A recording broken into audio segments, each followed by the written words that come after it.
Une renommée de père en fils. Ici à Marseille, berceau de la pétanque, 4 générations se sont succédées à la Boule Bleue, le plus ancien fabricant de boules au monde. La Boule Bleue, ça date pas d'aujourd'hui, depuis mon arrière-grand-père qui en 1904 fabriquait ses premières boules en bois clouté jusqu'aux premières boules en acier au carbone qui avaient des fameux reflets bleutés qui ont donné le nom à la marque.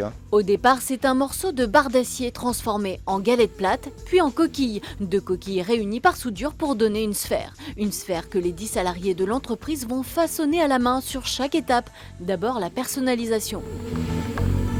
Graver des lettres, des stries, chaque triplette est unique. On a tellement de possibilités de varier la triplette, c'est notre point fort. La boule est ensuite poinçonnée, c'est sa carte d'identité. Alors là, sur cette boule, le premier poinçon, c'est le poinçon de la marque, donc le label. Ensuite, on a le poids. Et ensuite, on a donc, le carbone 115, donc c'est une carbone qui sera tendre.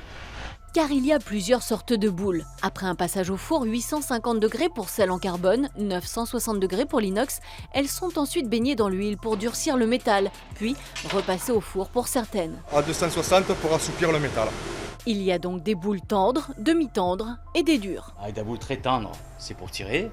Avec de la demi-tendre, c'est pour jouer au milieu. De la boule dure et striée, c'est pointeur. Autre conseil de José. L'axe de la boule doit être l'axe du pouce. Faut pas que ce soit fermé. Fermé, c'est trop petit.